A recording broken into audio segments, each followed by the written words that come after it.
Hola mis queridos hermanos, les habla otra vez del Ministerio Laico Adventista del Tercer Elías, vuestro servidor Gerardo Esteban Contreras, para presentar en este momento un tema muy controversial que se ha dado estos últimos días con respecto a una duda o tal vez una acusación, si se puede llamar, como lo estamos viendo acá, que ha salido en el Facebook, en la página de nuestro Ministerio Laico Adventista en el Face, donde se menciona que un pastor, el pastor Oscar Mendoza, publicó un trabajo suyo sobre la imposibilidad de que existiera jesuitas dentro de la Iglesia Adventista del Séptimo Día.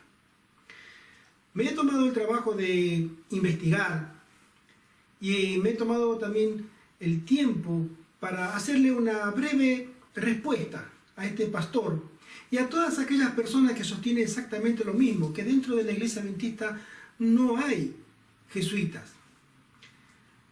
Es con todo el respeto por el cual nosotros nos queremos referir a todas las personas que puedan escuchar este video, y especialmente al pastor, a quien lo saludamos en Cristo y también rogamos para que Dios bendiga su ministerio. Nosotros entendemos acá, según el título que él le dio, infiltración jesuita en el adventismo hoy.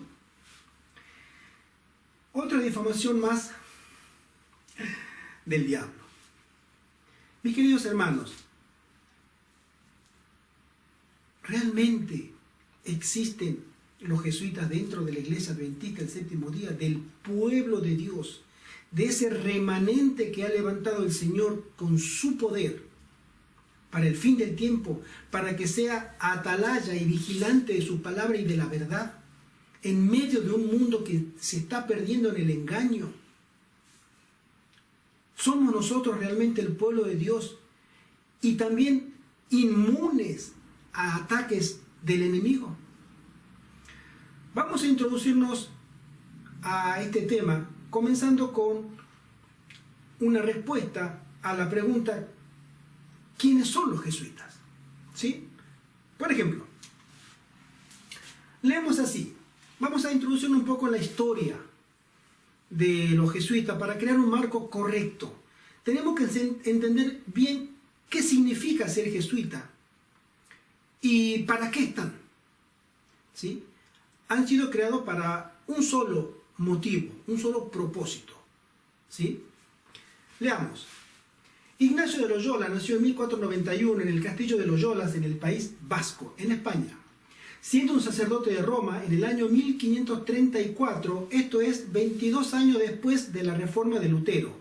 Es decir, en España estaba viviendo Ignacio de Loyola y en Alemania estaba viviendo contemporáneamente, en el mismo tiempo, Lutero.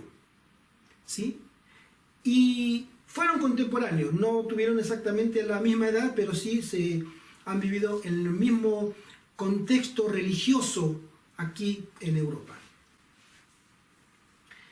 En el año 1534 creó una organización discreta para controlar las mentes de los líderes europeos por medio de hipnosis, brujería, hechicería y control mental.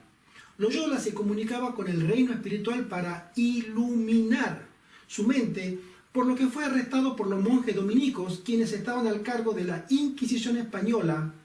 Y aquí es relevante remarcar que fueron 3 veces, según los registros que se tienen conocimiento, 3 veces fue este señor, que fue un militar, Ignacio de Loyola, Íñigo, capturado por la Inquisición. Pero como pertenecía a una familia de nobles y de mucha influencia y dinero, fue puesto en libertad. Pero él estaba acusado por practicar la brujería. Era realmente un medium espiritista muy potente. Tenía mucho conocimiento y le atraía demasiado las artes oscuras.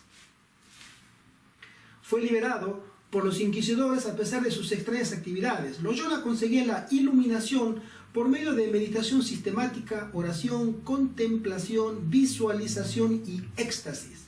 Utilizaba la filosofía, metafísica, lógica, psicoanálisis, psicología, hipnosis, telepatía, parapsicología, hechicería científica, psiquiatría y psicoterapia.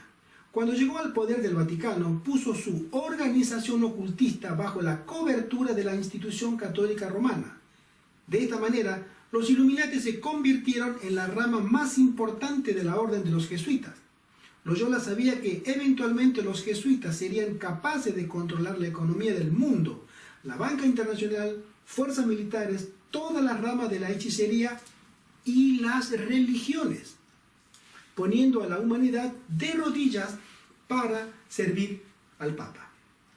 Es decir, este señor, quien había logrado tener un contacto directo con Satanás, con el rey de las huestes de la oscuridad, y a quien él servía, tenía por propósito controlar, por medio de las influencias descritas, hechicería, hipnosis y tantas otras disciplinas, a las personas.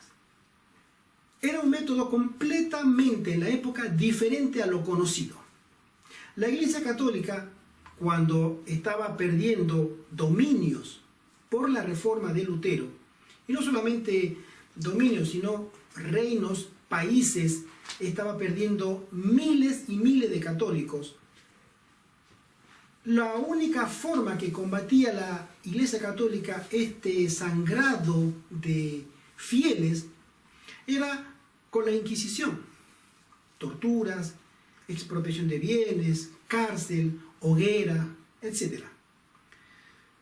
Pero aparece este señor y se interpone entre la Iglesia Católica, argumentando de que ese no era el método. No podía recuperar lo perdido por medio de la fuerza bruta. Él dice, no, ese no va a ser el método. Existe otra forma. Vamos a mirarla. Aquí, el pastor Mendoza dice, se está proponiendo la infiltración jesuita en la Iglesia Adventista del Séptimo Día. Supuestamente ya estuvo profetizado y es notoria por la serie de errores en nuestra iglesia.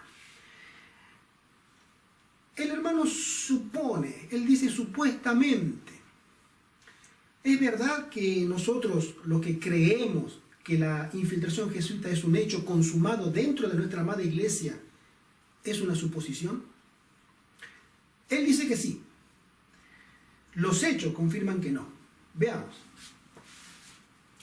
La hermana Juan, en el conflicto de los siglos, página 249, dice: pasados los primeros triunfos de la Reforma, Roma reunió nuevas fuerzas con la esperanza de acabar con ella, con la Reforma. Entonces fue cuando nació la orden de los jesuitas, que iba a ser el más cruel, el menos escrupuloso y el más formidable de todos los campeones del papado. Libre de todo lazo terrenal y de todo interés humano, insensibles a la voz del afecto natural, sordos a los argumentos de la razón y a la voz de la conciencia, no reconocían los miembros más ley ni más sujeción que las de su orden, y no tenían más preocupación que la de extender su poderío. Los jesuitas fueron creados por un señor que tenía un vasto conocimiento de las ciencias ocultas y espiritistas. Un hombre realmente poseído íntegramente por Satanás, inspirado por él. Y ese conocimiento él lo puso al servicio de la Iglesia Católica, para él extender su congregación, su nueva orden religiosa, que de religioso no tiene nada, porque él mismo, Ignacio de Loyola, fue militar, y un militar notable. Su formación personal era de un militar, no religiosa. Y él adaptó sus conocimientos de la milicia, de cómo combatir al enemigo, como lo hace un militar. Sin embargo, disfrazado de manto religioso, sus técnicas siguen siendo militares, hasta el día de hoy. La hermana Juan nos dice, en la misma página, Conflicto de los siglos 249, el Evangelio de Cristo había capacitado a sus adherentes para arrostrar los peligros y soportar los padecimientos sin desmayar por el frío, el hambre, el trabajo o la miseria, y para sostener con denuedo el estandarte de la verdad frente al potro, al calabozo y a la hoguera. Los cristianos habían llegado a tal grado de una identificación con su Señor, con Jesucristo, que ellos estaban dispuestos a llegar a la muerte, si era necesario, con tal de defender la verdad a la que Roma combatía con todas las armas que disponía en ese momento.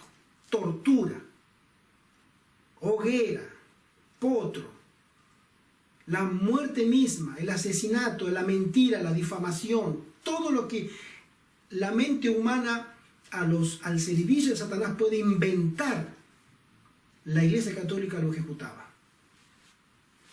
Para combatir contra estas fuerzas, el jesuitismo inspiraba a sus adeptos un fanatismo tal que los habilitaba para soportar peligros similares y oponer al poder de la verdad todas las armas del engaño.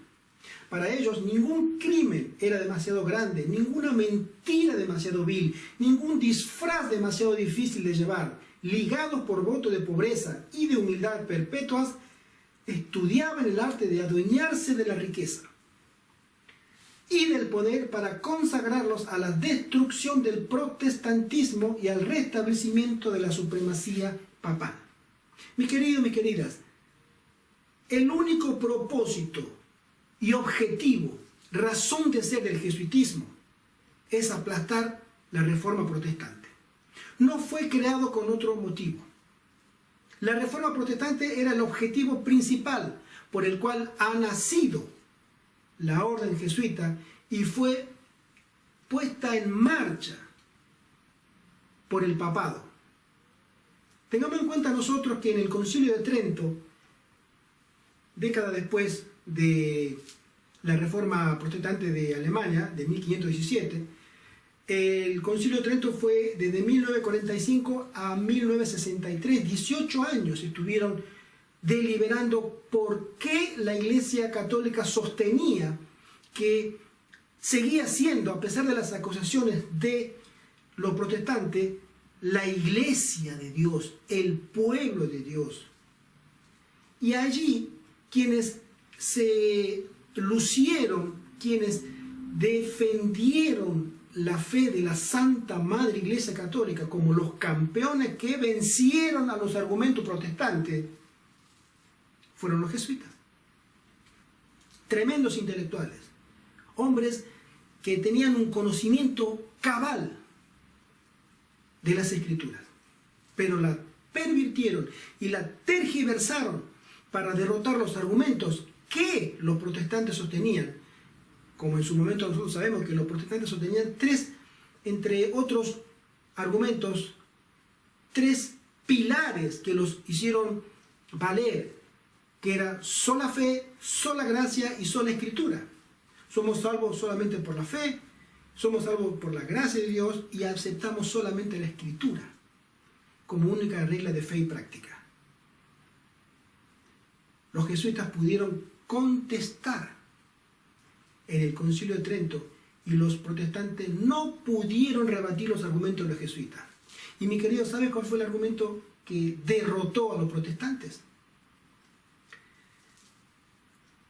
Los protestantes decían, si Dios ha dejado su palabra para que nosotros seamos salvos, y ustedes ponen la tradición y el magisterio como elementos que ayudan a la salvación, nosotros creemos que solamente la palabra de Dios puede y es suficiente para alcanzar la salvación.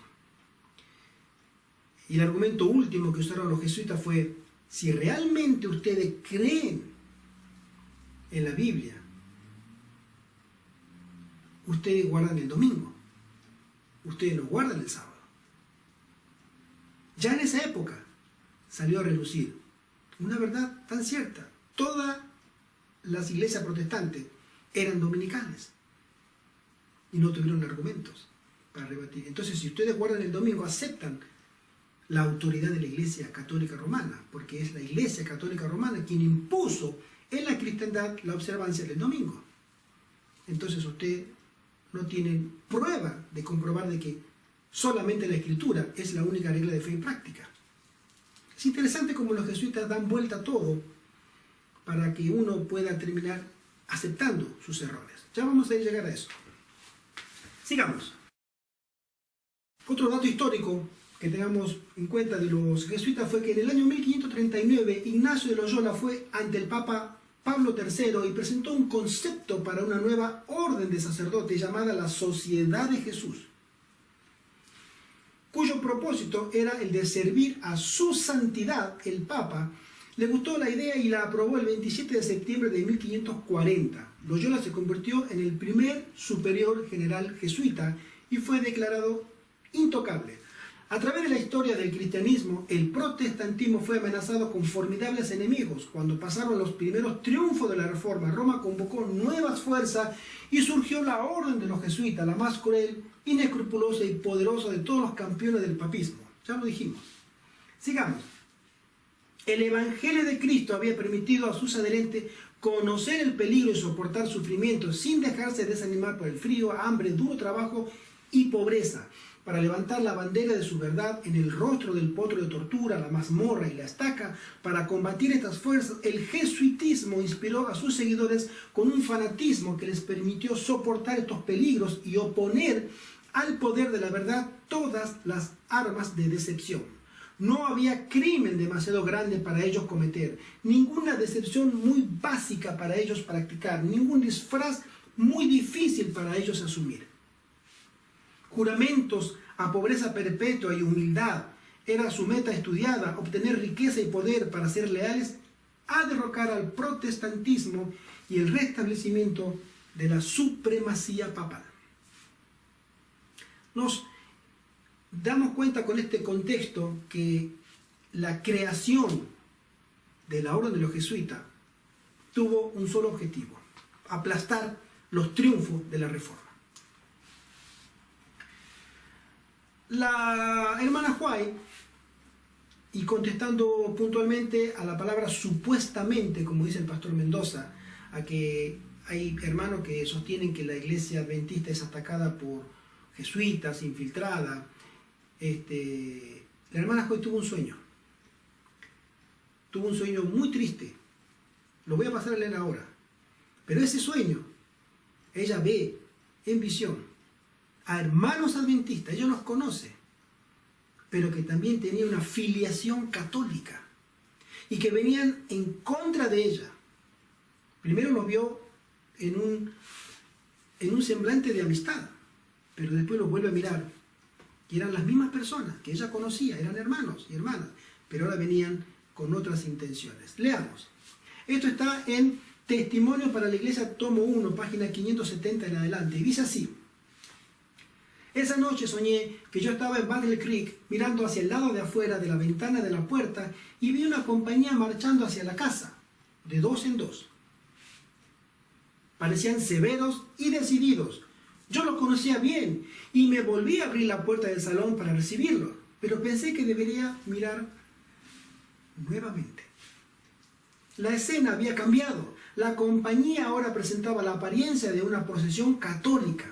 Uno sostenía en su mano una cruz, otro una caña, y cuando se acercaron, el que estaba cargando una caña hizo un círculo alrededor de la casa diciendo 3 veces: esta casa está proscripta, los bienes deben confiscarse, ellos han hablado contra nuestra santa orden. El terror se apoderó de mí y corrí atravesando la casa, saliendo por la puerta norte, y me encontré en medio de una compañía, algunos de los cuales yo conocía. Pero no me atreví a hablarles una palabra a ellos por temor a ser traicionada. Yo intenté buscar un lugar retirado donde pudiese llorar y orar sin encontrar ojos ávidos e inquisitivos donde quiera que me volviese. Frecuentemente repetía: si tan solo pudiera entender esto.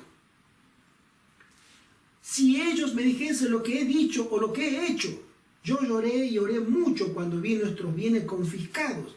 Traté de leer simpatía o piedad hacia mí en las miradas de los que estaban a mi alrededor y me fijé en los semblantes de varios de quienes yo pensaba que me hablarían y me confortarían si no temiesen ser observados por otros. Hice un intento de escapar de la multitud, pero al notar que me estaban vigilando, oculté mis intenciones. Comencé a llorar en voz alta, diciendo: si me dijeran tan solo lo que he hecho o lo que he dicho. Mi marido, que estaba durmiendo en una cama en el mismo cuarto, me oyó llorar en voz alta y me despertó. Mi almohada estaba mojada con las lágrimas y una triste depresión de espíritu estaba sobre mí. Ella mira a hombres que ella conocía y que después se da vuelta y eran católicos. Tenían en su mente el pensamiento y las intenciones que todo católico tiene contra el pueblo de Dios: confiscar la verdad. El pastor sostiene acá diferentes argumentos, y lo vamos a ir contestando, que dicen así: han acusado a algunos líderes de la iglesia como jesuitas infiltrados, por ejemplo el doctor Samuel Bacchiocchi, doctor Jan Paulsen, doctor John Grass, doctor Bert Beach, Ángel Manuel Rodríguez, el doctor Alejandro Bullón. Sin embargo, quisiera leer en Mateo capítulo 7, que dice así: guardaos de los falsos profetas que vienen a vosotros con vestido de ovejas, pero por dentro son lobos rapaces. Jesús a nosotros nos dice, a mí hermano, a ti y a cada uno de nosotros, que tenemos que tener cuidado con ciertas personas, porque son lobos rapaces, mercaderes de la fe, pero vienen vestidos de ovejas. Por sus frutos los conoceréis. ¿Acaso se recogen uvas de los espinos o higos de los abrojos? Así todo buen árbol da buenos frutos, pero el árbol malo da frutos malos. No puede el árbol bueno dar malos frutos, ni el árbol malo dar frutos buenos. Todo árbol que no da buen fruto es cortado y echado en el fuego. Así que por sus frutos los conocerás. Era un principio fundamental de la orden que el fin justifica los medios. Según dicho principio, la mentira, el robo, el perjurio y el asesinato no solo eran perdonables en la orden jesuita, sino dignos de ser recomendados siempre que vieran los intereses de la iglesia. Con muy diversos disfraces se introducían los jesuitas en los puestos del Estado, elevándose hasta la categoría de consejeros de los reyes y dirigiendo la política de las naciones. Se hacían criados para convertirse en espías de sus señores. Mi querido, los jesuitas no son tontos.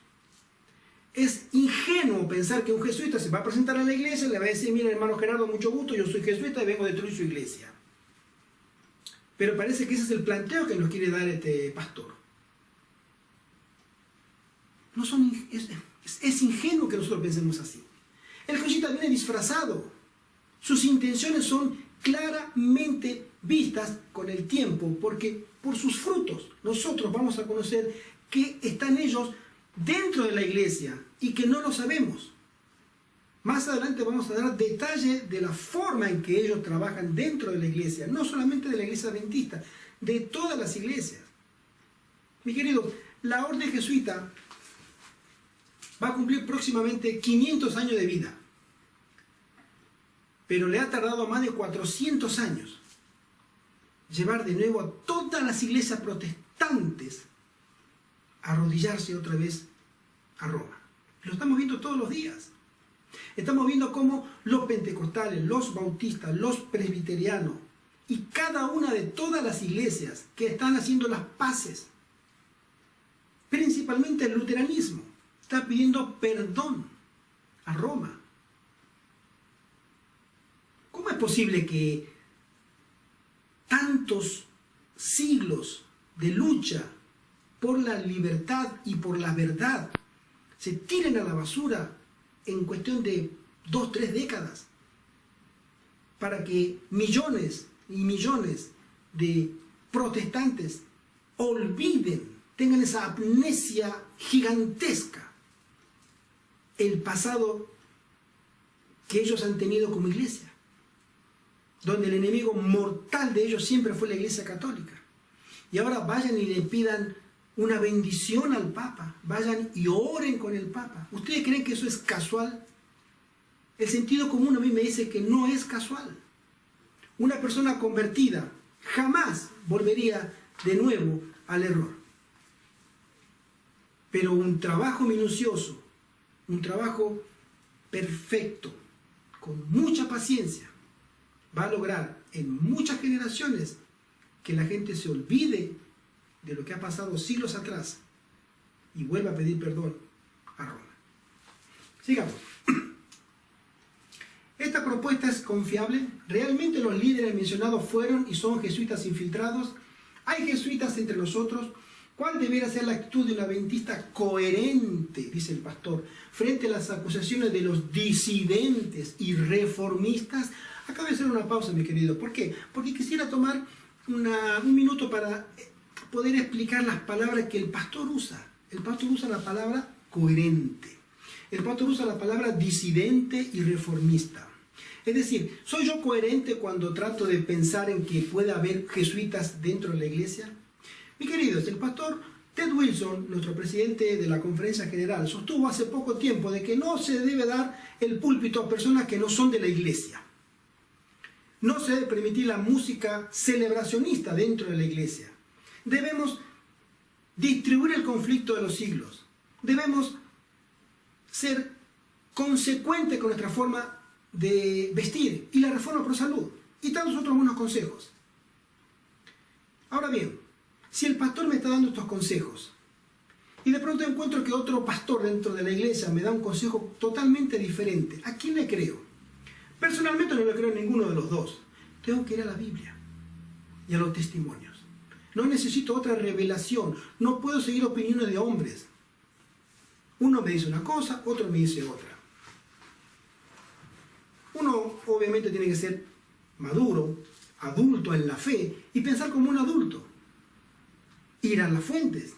¿Qué dice la Biblia con respecto a mi entorno espiritual? Y la Biblia me dice que yo estoy en Babilonia. Esto es Babilonia. Nosotros vivimos en una Babilonia espiritual. En el fin del tiempo iba a haber un reino muy grande que iba a cubrir toda la tierra y que se llamaría Babilonia. Pero también me llama a que yo estudie la palabra de Dios. Bien, la palabra coherente, el pastor la usa de una manera muy interesante. Dice así, tiene dos acepciones. Coherente significa conexión, relación o unión de unas cosas con otras. O también significa actitud lógica y consecuente con los principios que se profesan. Con ese criterio podemos decir que los verdaderos hijos de Dios son coherentes. ¿Por qué? Porque siguen la palabra de Dios y no la palabra de los hombres. Entonces, ¿quién es el poseedor de la coherencia?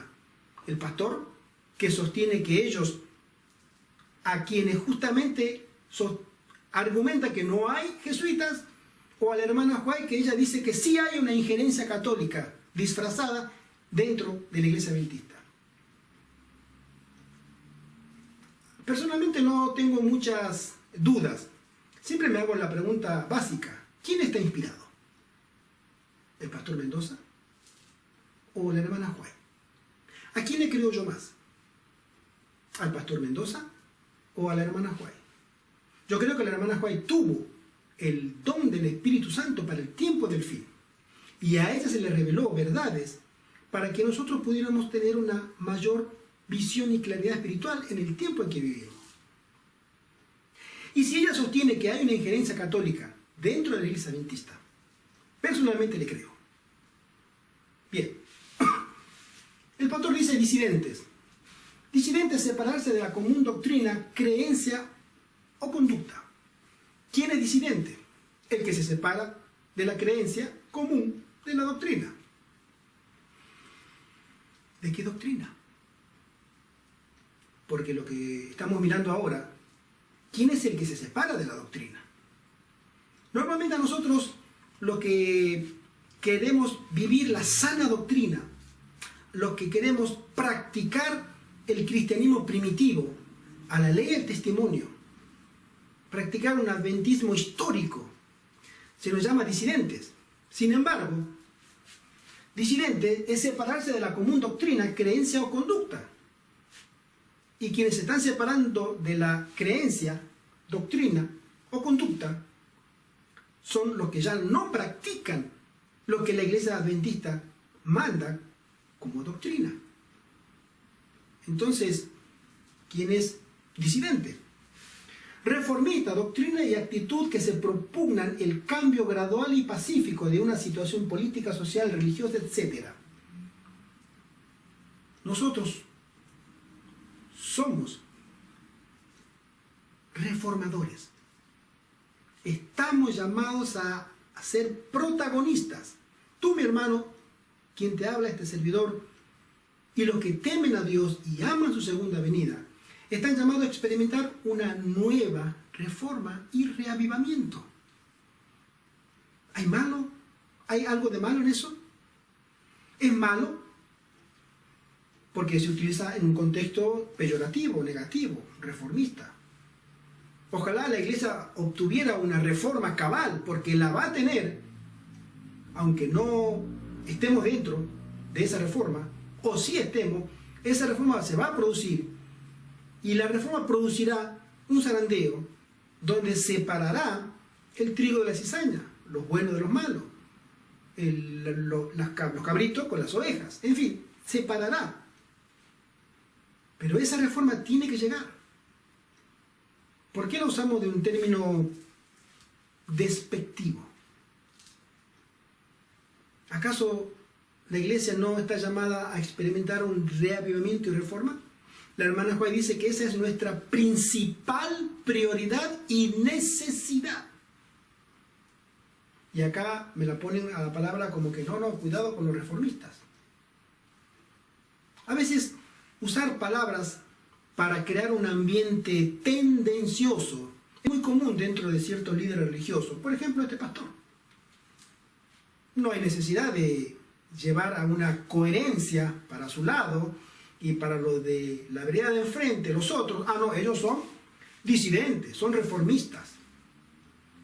Ahora, la historia me dice a mí que la coherencia, ¿sí?, siempre la tuvieron la minoría y no la mayoría. Esta foto aparece en el trabajo de él. Es muy interesante, mis queridos hermanos, porque me da pena. La verdad, pensé que este pastor, el hermano Mendoza, hubiera sido un poco más crítico en el correcto sentido de la palabra para hacer su investigación. ¿Cómo puede un pastor adventista sostener que todo empezó con este personaje con respecto a los argumentos de que la iglesia adventista estaba infiltrada por jesuitas? Este señor, Edwin Roll, es un personaje al cual yo no tengo ninguna filiación y no tengo ninguna comunión ni en doctrina ni en nada que se parezca. Pero sí, este señor sostiene que él ha recibido el mismo don de profecía que la hermana White, pero él está vivo todavía, vive en Estados Unidos, y ha tenido diferentes sueños. Hay mucha gente que le cree. La iglesia adventista sostiene que es un difamador y un engañador. Personalmente creo lo mismo, porque es un difamador, un engañador. Él llegó a sostener públicamente que había mentido en todo lo que había sostenido, y después de un cierto tiempo de silencio volvió de nuevo a lo mismo. En fin, una persona que no está en sus sanos cabales. Pero lo más triste es que el pastor Mendoza dice que todo esto, estas acusaciones, que la hermana White ya la menciona en sus días, en la década de 1890, eso tiene, eso no comenzó ahora, en el año 2005. Ubicar mal una fecha, un personaje, un contexto para sostener un argumento me parece una pobreza extrema de conocimiento, viniendo de un pastor. Un hermano laico normalmente no está accediendo fácilmente a cierta literatura, pero que el pastor Mendoza se tome este trabajo de publicar, que comenzó todo con este señor, deja mucho que desear. Bien, dice así este señor tuvo muchos sueños, y uno de ellos dice lo siguiente: muchos dicen que es patente que el presidente nuevo, Ted Wilson, y la directiva están siendo guiados por Dios. Sin embargo, alguien guiado por Dios no permitiría que continuasen estos tipos de cultos. Aunque la iglesia adventista del séptimo día no es Babilonia, algunos de sus líderes son espías católicos y jesuitas enmascarados. Si fuesen verdaderos adventistas del séptimo día, esos líderes impedirían que continuase la apostasía y espiritismo que inunda toda la organización adventista del séptimo día. El señor Knoll, el pastor mayor de edad. No creo personalmente que el argumento que sostiene el pastor Mendoza haya comenzado con este señor. Personalmente no ha lugar. Es imposible. Él lo sostiene, yo digo que no. Bien. Lo comentado por el NOL, dice el pastor Mendoza, tendría supuestamente 3 fuentes. Y acá viene la parte más interesante. Ahora se va poniendo interesante el estudio que hace este señor, el pastor Mendoza. Sus sueños, en primer lugar, lo declarado por Alberto Rivera, un ex jesuita. Creo que la mayoría de los adventistas puede tener alguna idea de quién es este señor, ya fallecido. Y los escritos de Elena de White, supuestamente, porque eso tiene que fueron, o son, tergiversados.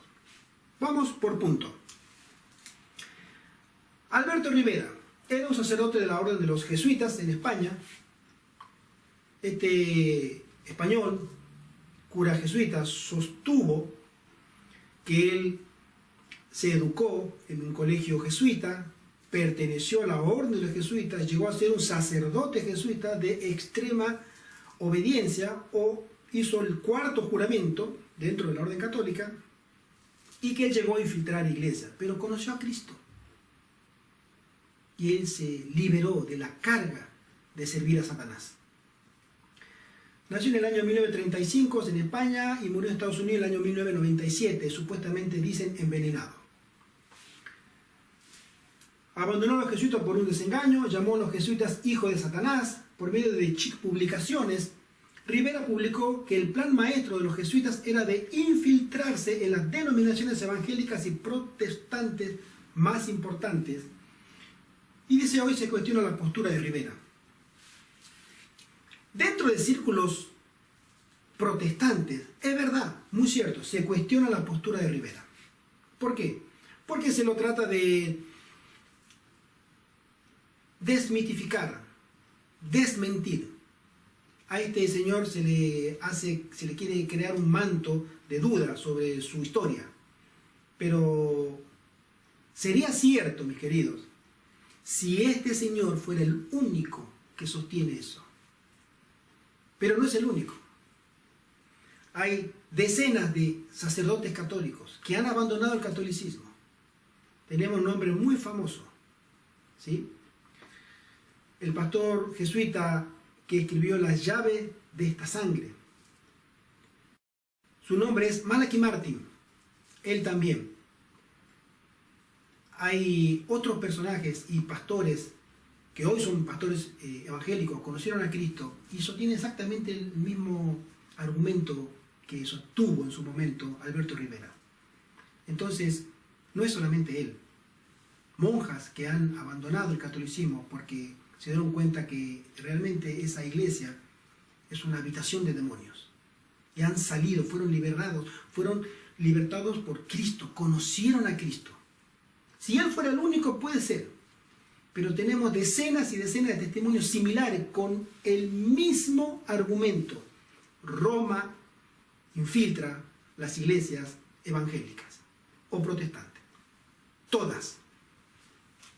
Y acá justamente viene otro argumento, y vuelvo a remarcar con todo mi respeto para nuestro querido y amado hermano Mendoza, el pastor Mendoza, pero es muy triste su argumento. Él dice: con muy diversos disfraces se introducían los jesuitas en los puestos del Estado, elevándose hasta la categoría del consejero de reyes y dirigiendo la política de las naciones. Esto está en el Conflicto de los Siglos, página 215-216. Se hacían criados para convertirse en espías de sus señores. Establecían colegios para los hijos de príncipes y nobles y escuelas para los del pueblo. Y los hijos de padres protestantes eran inducidos a observar los ritos romanistas. Toda la pompa exterior desplegada en el culto de la iglesia de Roma se aplicaban a confundir la mente y ofuscar y embaucar la imaginación para que los hijos traicionaran aquellas libertades para las cuales sus padres habían trabajado y derramado su sangre. Los jesuitas se esparcieron rápidamente por toda Europa y doquiera iban, lograban reavivar el papismo. Interesante. Ahora él dice: Elena de White mencionó que los jesuitas se infiltran en diversos puestos del Estado, pero no dice que se infiltrarían en la iglesia adventista. Ella ha sido mal interpretada. Pastor Mendoza, por favor, sea un poco más serio. la orden jesuita fue hecha para infiltrar el protestantismo. Como anexo para lograr sus fines tenían que tener poder, y el poder lo consiguen en el Estado, con la política, con las finanzas, con las influencias. Pero la orden principal de los jesuitas es aplastar al protestantismo. Y si usted, pastor, todavía no se enteró, le voy a hacer leer al final de esta charla los argumentos por los cuales yo sí creo, y muchos como nosotros creemos, que los adventistas están siendo infiltrados por los jesuitas. Si usted no lo quiere mirar, con todo mi respeto, lo acepto, pero no tiene argumentos. Esto no quiere decir que nuestra iglesia esté libre de una posible infiltración jesuita. Dice, en base a las ideas vertidas por Noel Rivera y de la hermana White, siendo mal interpretada, sigue sosteniendo él, muchos presuponen que indudablemente hay jesuitas entre nosotros y con nombre propio. Sigamos. Dice sí, él dice, hay que diferenciar un hecho con una idea. Lo que nuestros críticos revelan no son hechos, sino solo ideas. Ellos no sustentan con video, conversaciones telefónicas, emails, correo electrónico, fotos, etc. Solo hablan, dan falsos testimonios. Este tipo de acciones se llama difamación. Vuelvo a decirlo de nuevo, con todo el respeto.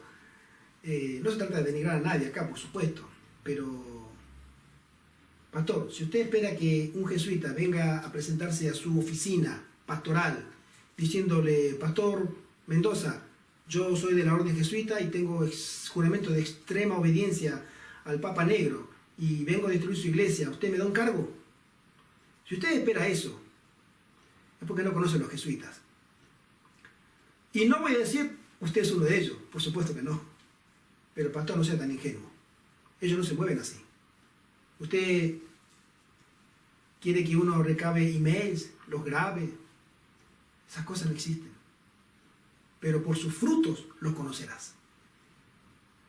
La fórmula que el Señor Jesucristo nos dijo a nosotros, a cada uno, a usted también y a mí, a cada uno de nosotros, por nuestros frutos nos conocerán.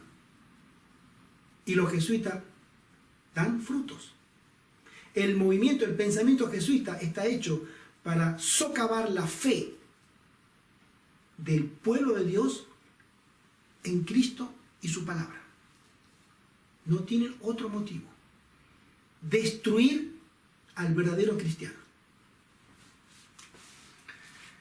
El pastor Alberto Tim, en La Iglesia y sus Críticos, revista adventista en Brasil, abril del 2005, página 16, dice: nuestros críticos normalmente no se contentan con discutir ideas y conceptos.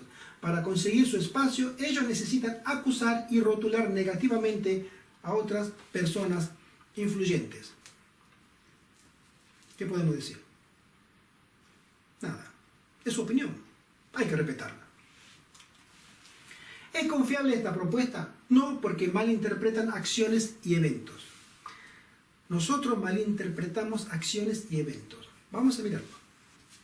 El adventismo se relaciona con otras iglesias protestantes. Esto es normal. Es normal. Vamos a mirarlo. El hecho de que uno se relacione con alguien que crea o viva diferente no lo convierte en la misma condición que el otro. Vamos a tomar punto por punto. Vamos al primer punto, que dice así: el adventismo se relaciona con otras iglesias protestantes. Esto es normal. Sin embargo, la palabra de Dios me dice a mí que tenga cuidado. ¿Por qué? Según de Corintios, Pablo nos dice a nosotros: no os unáis en yugo desigual con los incrédulos. Y esta frase normalmente, mis queridos, mis queridas, es usada para que aconsejarle al muchacho que se va a poner de novio que no se case con una chica que no es de la iglesia, o aconsejarle a una hermana que no se junte con un novio para después casarse si no es de la iglesia adventista. Y está bien, no tenemos que unirnos en yugo desigual, perfecto, pero esa no es la primera acepción. La primera acepción que Pablo nos dice acá en el contexto es espiritual. Nosotros mismos no tenemos que juntarnos con personas que creen diferente. Leamos. No os unáis en yugo desigual con los incrédulos, porque ¿qué compañerismo tiene la justicia con la injusticia? ¿Y qué comunión la luz con las tinieblas? ¿Y qué concordia Cristo con Belial? ¿Se dan cuenta, mis hermanos? Aquí no habla de novio, de novia, de marido, de esposo, no. Habla de comunión espiritual. ¿Qué tengo que hacer yo, habiendo conocido a Cristo, con los que adoran a Belial? ¿O qué parte el creyente con el incrédulo? ¿Y qué acuerdo hay entre el templo de Dios y los ídolos? Porque vosotros sois el templo del Dios viviente, como Dios dijo, habitaré y andaré entre ellos y seré su Dios, y ellos serán mi pueblo. Por lo cual salid en medio de ellos y apartaos, dice el Señor. Ahora el pastor Mendoza me dice a mí, esto es normal, podemos reunirnos con ellos. La Biblia me dice, cuidado, no te juntes con ellos, apártate. Si ellos están en comunión con otras fuerzas espirituales, tú no tienes nada que hacer con ellos. Y no toquéis lo inmundo, y yo recibiré y seré para vosotros por padre, hijos e hijas, dice el Señor Todopoderoso. Un claro contraste entre lo que la palabra de Dios dice y lo que el pastor Mendoza me dice a mí. Él dice, el adventismo se relaciona con otras iglesias protestantes, esto es normal. Hay una experiencia muy triste, muy triste, que ha pasado dentro del adventismo por relacionarse. Hay muchas experiencias, pero quiero resaltar esta, porque hasta el día de hoy tenemos las consecuencias. En la década de 1950, la iglesia adventista tenía el mote, tenía la imagen en Norteamérica de ser un culto o una secta. Nosotros éramos reconocidos como los testigos de Jehová. No se junta con esto, esa gente está loca.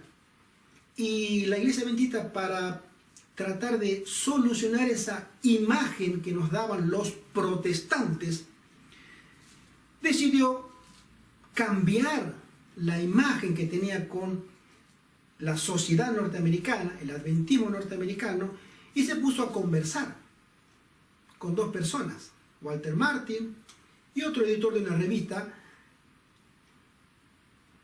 cristiana. De ahí, para no irme por el tema, surgió lo que hoy conocemos como el libro Question and Doctrine, preguntas sobre doctrinas. Desde esa conversación con ellos, con los protestantes, como si fuera que nosotros necesitamos, el pueblo de Dios necesita que los filisteos le digan, ok, ahora sí, tú eres bueno. Hermano, esa es la consecuencia. A partir de ese momento, oficialmente, la iglesia se separó de ciertos conceptos doctrinales que los tenía desde que era el pueblo adventista desde 1844. El santuario, la naturaleza de Cristo y los testimonios de la hermana White. Tuvieron que rebajar, tuvieron que cambiar, tuvieron que reinterpretar principalmente esos tres principios, pilares básicos de la doctrina adventista, para agradar a los protestantes. Desde ese momento los protestantes dijeron, entonces si ustedes cambiaron eso, vamos a llamarlo cristianos. El pastor dice que eso se puede hacer. La Biblia me dice, no te juntes con ellos. La hermana White nos dice en Evangelismo capítulo 18 lo siguiente. Los ángeles de Satanás son muy avisados para hacer el mal y crearán aquello que algunas personas pretenderán que es luz avanzada. Cuando nosotros tenemos una luz diferente, tenemos que tener cuidado, porque la hermana White nos dice, los ángeles de Satanás crearán esa luz, para que tú creas que esa luz es una luz avanzada, es decir, has dado un paso más en tu crecimiento espiritual. Y la proclamarán como algo nuevo y maravilloso. Sin embargo, aunque algunos aspectos de esos mensajes puedan ser verdad, estarán mezclados con invenciones humanas y enseñarán como doctrina los mandamientos de los hombres. Si ha habido alguna vez un tiempo cuando debíamos velar y orar con verdadero fervor, es ahora. Muchas cosas aparentemente buenas necesitarán considerarse cuidadosamente, con mucha oración, porque son invenciones especiosas del enemigo que tiene la finalidad de conducir a las almas hacia una senda que se encuentra tan cercana a la senda de la verdad que a duras penas podrá distinguirse de esta. Va a ser muy difícil, hermanos, cuando nosotros relacionamos con personas, pastores, líderes u otras iglesias, comenzar a distinguir dónde la verdad termina y comienza el engaño. Esa línea divisoria a veces desaparece y se nos insta a no practicar esa comunión con ciertas personas. Pero el ojo de la fe puede discernir lo que es divergente del camino correcto, por muy imperceptible que sea la divergencia. Puede ser que al principio se le considere perfectamente correcto, pero después de un tiempo se verá que diverge completamente del camino que conduce hacia la santidad y el cielo. Es progresivo. Mi querido, si usted está en una iglesia y en la semana que viene va a dejar de creer todo lo que ha creído hasta ahora, eso no. Satanás no trabaja así. Te va a llevar poco a poco. Te va a dar más conocimiento, te va a mezclar mucha verdad, poquito de error. Mucha verdad, otro poquito de error. Pero si has aceptado el primero y el segundo poquito de error, vas a terminar aceptando todo el error al final del camino. Hermanos míos, os insto a hacer sendas rectas para vuestros pies, para que el cojo no tropiece ni se salga del camino. Ha llegado el tiempo cuando no podemos estar seguros de la doctrina que llegan a nuestros oídos, a menos que comprobemos que armonice con la palabra de Dios. Nosotros los adventistas estamos llamados en este momento a comprobar todo lo que llega a nuestros oídos con un así dice Jehová. Hay herejías peligrosas que se presentarán como doctrinas bíblicas, de modo que debemos familiarizarnos con la Biblia a fin de saber cómo hacerles frente. La fe de cada persona será aprobada y cada uno tendrá que soportar la prueba de una crítica sofocante. Más claro me parece difícil. Segundo punto. El pastor sostiene, el hecho de que uno se relacione con alguien que crea o viva diferente no lo convierte en la misma condición que el otro. Es decir, si yo voy a una iglesia de los testigos de Jehová, al Salón del Reino, y el que asista 3, 4, 5 veces, a mí no me convierte en testigo. En cierta manera es cierto. Yo no me consideré testigo después de asistir 4 veces al Salón del Reino. Pero, dice así, en el mismo capítulo 18, la hermana Juan nos insta, se me ha advertido que de aquí en adelante tendremos un conflicto constante. La así llamada ciencia y la religión serán colocados en mutua oposición debido a que hombres finitos no comprenden el poder y la grandeza de Dios. Se me presentaron las siguientes palabras de las Escrituras. Y de vosotros mismos se levantarán hombres que hablen cosas perversas para arrastrar tras sí a los discípulos. Esto se verá ciertamente entre el pueblo de Dios y habrá quienes serán incapaces de percibir las verdades más admirables e importantes para este tiempo. Verdades que son esenciales para su propia seguridad y salvación, en tanto que los asuntos que comparado con ellos son como meros átomos. Las cuestiones que escasamente tienen un grano de verdad serán considerados intensamente y serán magnificados por el poder de Satanás para que aparezcan tener la más grande importancia. Hermanos, las verdades que nosotros debemos estar estudiando serán puestas a un lado, y lo que no tiene relevancia espiritual, lo que no tiene importancia en nuestra salvación, Satanás las llevará hasta el final, allá arriba, para que la contemplemos como lo más urgente para estudiar. Y de eso tenemos que estar precavidos. Dice, ellos en el fondo no desean la reforma en la vida del creyente ni en la iglesia, todo lo contrario, anhelan el retiro total o parcial de los adventistas del adventismo, o que los adventistas terminen detestando a la iglesia. El ejemplo, él da un siguiente ejemplo.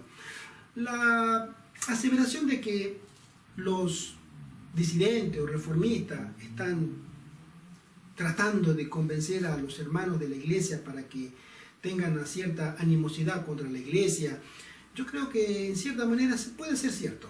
Hay ciertos grupos que tratan con esa finalidad, pero creo que no todos, absolutamente no todos. Continuemos. Dice, tienen cierta aversión a la organización de la iglesia, indica que se ha prohibido a los pastores predicar las profecías de Daniel y Apocalipsis, según ellos. Tercero, según ellos, los líderes del adventismo tienen un pacto secreto con el catolicismo, los jesuitas, y el Concilio Mundial de Iglesias y la masonería. Y cuarto, dice, aseveran que los líderes son los pecadores y no ellos. Disiento. Pastor Mendoza, disiento. ¿Por qué? Tienen cierta aversión a la organización de la iglesia. La iglesia tiene una organización, la cual nosotros la conocemos. La oficina central está en Washington, y sabemos que de allí, y sería muy ciego no mirarlo, y muy insensato no reconocerlo, que desde esas oficinas se están mandando órdenes contrarias a lo que el pueblo adventista debiera estar haciendo ahora. El ejemplo, por ejemplo, tenemos la tremenda presión que tiene la iglesia para apoyar la ordenación de las mujeres al pastorado. Hay divisiones enteras, asociaciones que ya ni siquiera ordenan pastores, como protesta, porque no les dejan ordenar mujeres. O sea, ya no hay ni pastores ni pastoras.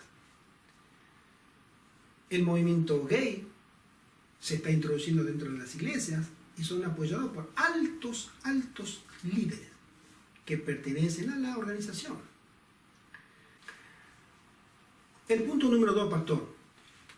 Personalmente, a mí se me ha prohibido hablar de Daniel Apocalipsis. A donde voy, en las iglesias que puedo asistir, no quieren que se hable. Genera miedo. La hermana Juárez, sin embargo, dice que en el estudio de Daniel Apocalipsis se verá un reavivamiento dentro de la iglesia, porque nos hará comprender el tiempo en que vivimos. Todas las profecías se están cumpliendo delante de nosotros, delante de nuestras narices. Pero a nosotros en la iglesia se nos dice, no, acá no se estudia Daniel Apocalipsis.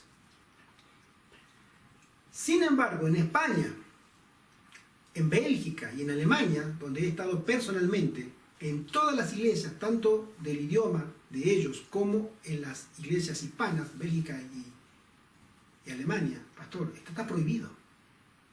Y te lo puedo decir con razón de causa, porque a mí me lo han prohibido. Acá no vengas a hablar de esas cosas. Acá tenemos que hablar del amor de Cristo. Nosotros no podemos darle miedo a la gente. La gente ya no va a venir más. Si te escucha, no viene más. Y tú vas a ser el culpable. Debería recorrer más, pastor, las iglesias y preguntarle a la gente si dejan en sus iglesias predicar sobre profecía. Es muy triste. El punto número 3.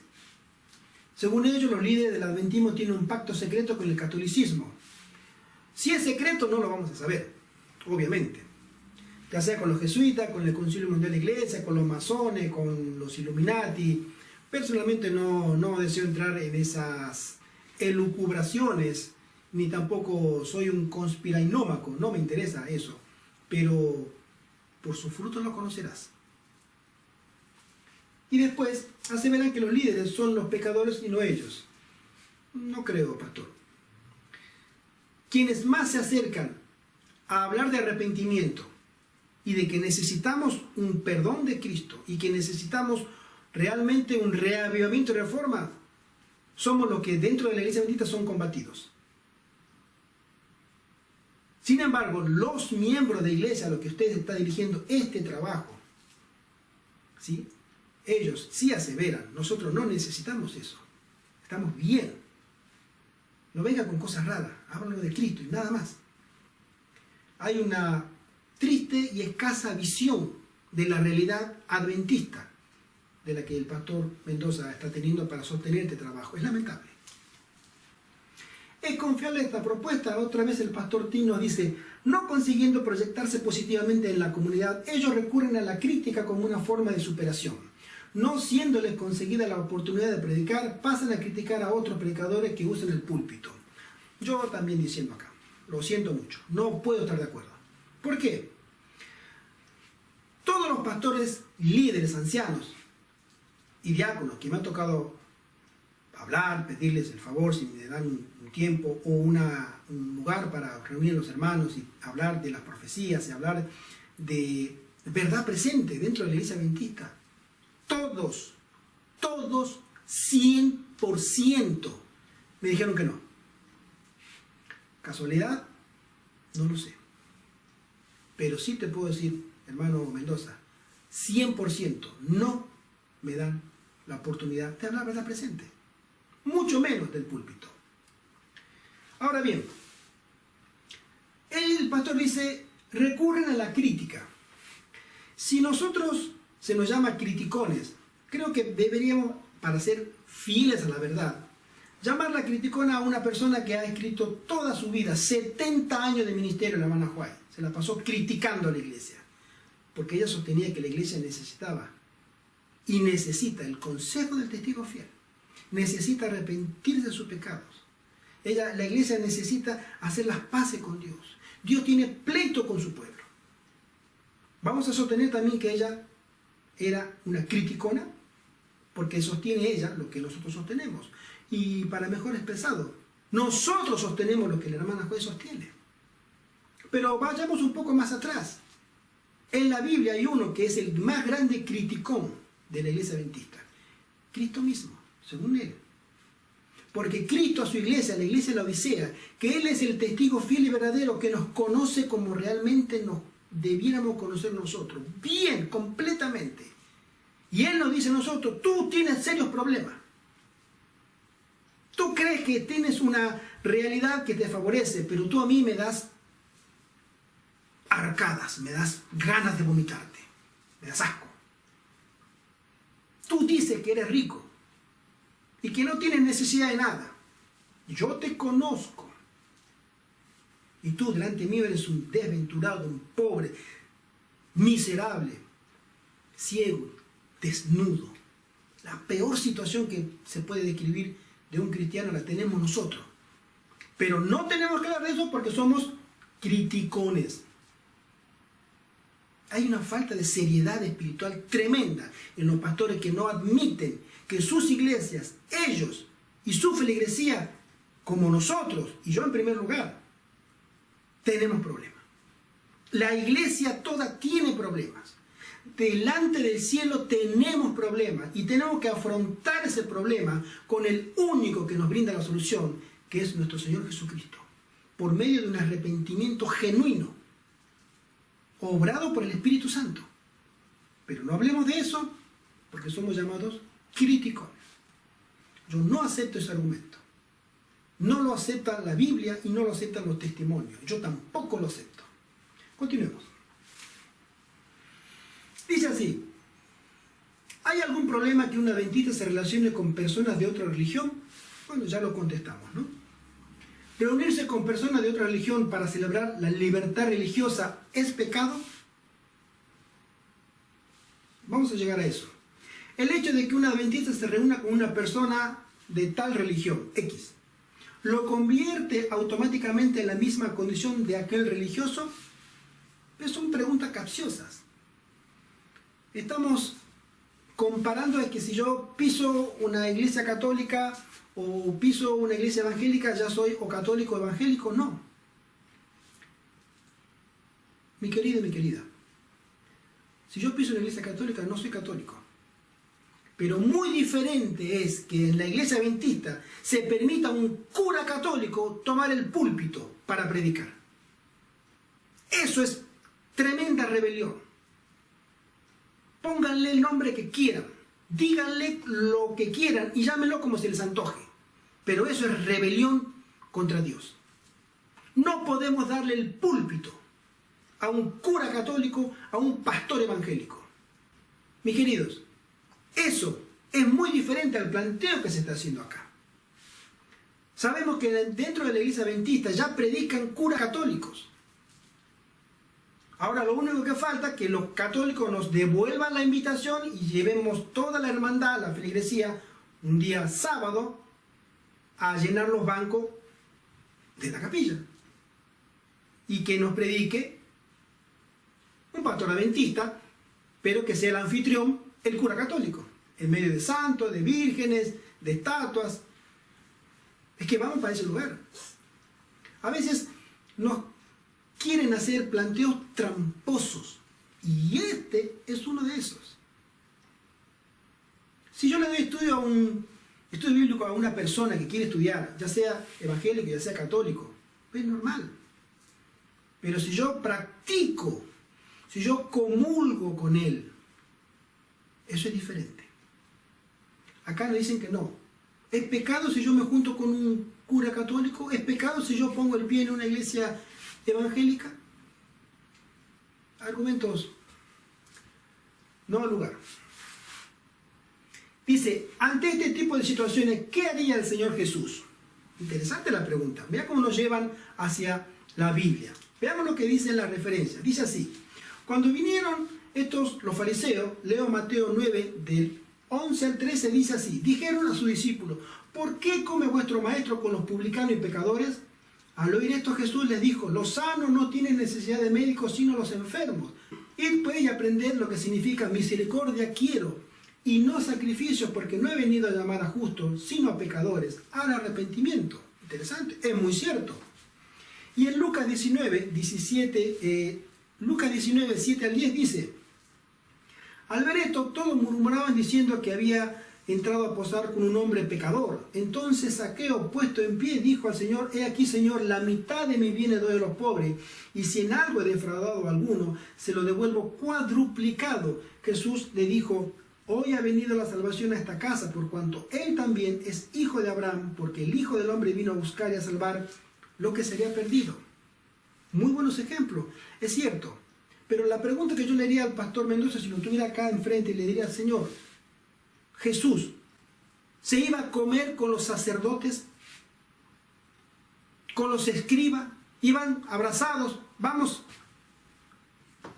Los líderes religiosos lo odiaban, porque no se juntaba con ellos. Y decía, se junta con las prostitutas, se junta con los ladrones, se junta con los pobres, se junta con aquellos que cobran impuestos y que sabemos que todo el mundo ellos roban. Con eso se junta, no se junta con nosotros. Si el argumento este fuera válido, Jesús tendría que haberse juntado con ellos. Como ciertos líderes se juntan con líderes que han apostatado y que no quieren saber nada del adventismo. Jesús no hacía eso. Jesús los reprendía. Y les llamaba sepulcro blanqueado. Ustedes que no entran al cielo ni dejan entrar al que está detrás. Ustedes que son realmente hijos de Satanás. Cuando ellos decían, nosotros somos hijos de Abraham. Juan capítulo 8. Y Jesús le dice, no, Señor, un momentito. El que ustedes sean ministradores del santuario, el que ustedes tengan conocimiento de la ley, el que ustedes eduquen al pueblo en la ley, no significa que ustedes sean hijos de Dios. Porque si ustedes fueran hijos de Dios o hijos de Abraham, como ustedes dicen, las obras de Abraham harían. Pero ustedes me quieren matar a mí. ¿Y saben por qué? Porque ustedes son hijos del diablo. Y las obras del diablo quieren hacer. Entonces, Jesús se juntaba con ellos. Nosotros debemos juntarnos con estos. Hay una diferencia. Jesús los reprendía. Ellos no los reprenden. Al contrario, ellos van y se juntan. Venga el cura católico acá, venga a tomar una evaluación académica en tal universidad, porque no, es que hay que juntarse con ellos. ¿Está malo? No es pecado, Jesús se juntaba. Momentito, Jesús no se juntaba con ellos. No hay ningún registro en la Biblia que Jesús iba a la casa de un sacerdote a tomar vino y a festejar con ellos. Al contrario, Jesús se juntaba con los rechazados. A veces desconocer un poco el contexto histórico en el cual Jesús se desenvolvía, logra salir argumentos como estos. No al lugar, no son argumentos. Jesús condenaba la actitud apóstata de los líderes religiosos. Juan el Bautista, lo mismo. Y los apóstoles, lo mismo. Los apóstoles tuvieron que ser censurados y fueron censurados. Acá no hablen de ese Señor que usted dice que nosotros matamos. No queremos hablar. ¿Y qué le dijeron los apóstoles? Yo lo siento. Pero yo no puedo callarme de lo que he visto y de lo que he oído. Yo lo siento. Y si me toca, me toca. Pero yo no puedo callar. Continuemos. Acusado con nombre propio. Dice así. ¿Es pecaminoso dialogar asuntos doctrinales y proféticos con personas de otra religión? Eso lo pregunta el pastor Mendoza. ¿Cristo no discutía temas bíblicos con los fariseos y saduceos? ¿El hecho de conversar y o testificar temas bíblicos con un católico convierte a un adventista en católico? Ya está contestado. Si yo me pongo a hablar con un católico, porque lo hice muchas veces, a mí no me convierte en católico, ni a él lo convierte en adventista. Pero si yo a ese católico le digo, venga a predicar a mi iglesia, y le doy el púlpito un día sábado, cambia todo. Dice sí, el Señor Jesús, por el solo hecho de dialogar temas doctrinales con los fariseos, se convirtió en un fariseo. Si el argumento de nuestros críticos es correcto, entonces no hablaríamos ni testificaremos a personas de otras religiones. El planteo es incorrecto. ¿Cómo a mí me puede decir el pastor Mendoza de que yo, obviamente, si hablo con una persona que no pertenece a mi fe, tengo que ser una persona amplia, tengo que ser, porque Jesús lo fue. Claro, Jesús los condenó. Jesús no se juntaba con ellos. Los apóstoles tampoco. La hermana Juan nos llama a nosotros a que tengamos cuidado con sentarnos a escuchar donde no se predica la verdad. Es peligroso. Acá dice que no, acá hay que hacerlo. ¿Por qué? Y mal interpretan versículos bíblicos. Tenemos acá la elección de la escuela sabática. También. Es muy acusada la elección de la escuela sabática. Y voy a dar un ejemplo de manera personal. Este servidor tiene más de 35 años en el adventismo. Y yo vengo de un adventismo del que hoy prácticamente está extinguido. Mis hermanos, tuve mi bautismo en el año 80, junio del 80. He estudiado en la escuela sabática de esos años. He sido maestro de escuela sabática, director de escuela sabática. Y sin embargo, en el momento en que se utilizaba la tabla semanal para ver cuántas clases estudiábamos, cada clase, etc. Y la escuela sabática en ese momento se utilizaba muchísimo el espíritu de la profecía. Prácticamente todos los días había cita de Elena de White y la Biblia. Cita de Elena de White y la Biblia. Hoy eso ha desaparecido. Hoy se reeduca a la hermandad por medio de la escuela sabática para que se estudie otro enfoque de la doctrina adventista. Y eso es una realidad. Que esté bien o mal, cada uno tendrá sus propias conclusiones. Pero que es real, es real. La escuela sabática ha mutado, ha cambiado. Ya no es la escuela sabática que nosotros conocíamos antes. Y lamentablemente creo que no volverá a ser jamás esa escuela sabática. Va a peor. Este pastor sostiene: el autor de una de las lecciones del año pasado citó a un teólogo no adventista. Por citar a aquel teólogo, se concluyó que declaraciones de jesuitas estaban en la lección y que detrás de ello había una agenda católica romana. Y cita, obviamente, a este autor. Y lo vamos a poner, ¿no? Dice así: ¿cuál es la declaración? Esto es un cura católico, Robert Spitzer, ¿sí? Dice así: de este modo, si Dios quiere crear criaturas amantes a imitación de su amor perfecto, Él tiene que crear seres libres que puedan causar sufrimiento y mal en el mundo de su elección.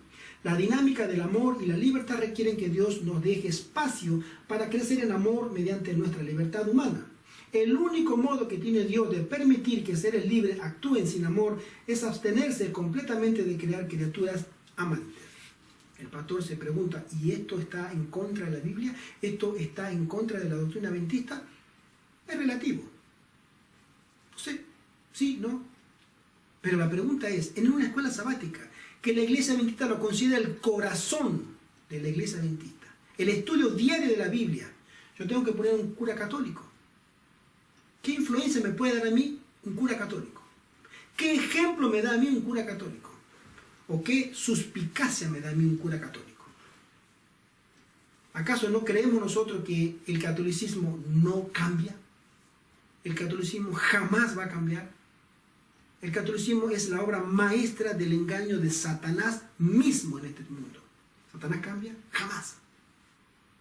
El espíritu de Satanás está en esa iglesia. Y este señor, que respeto, es un representante ideológico de esa iglesia. ¿Por qué tiene que estar en la escuela sabática? ¿Es necesario que esté en la escuela sabática? Esa es la pregunta que deberíamos hacernos. ¿Hace falta que él esté en la escuela sabática?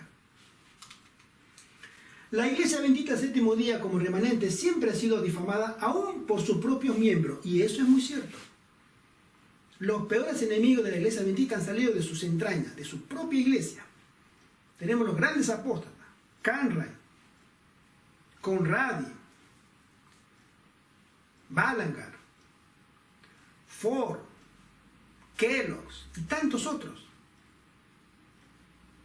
Pero somos nosotros los que queremos defender la sana doctrina, los pilares de la fe adventista, el adventismo histórico, señalados como tales. Como se acaba de evidenciar, lo propuesto por los críticos del adventismo solo es una difamación, no hay base alguna. Es decir, nosotros si decimos algo, estamos difamando.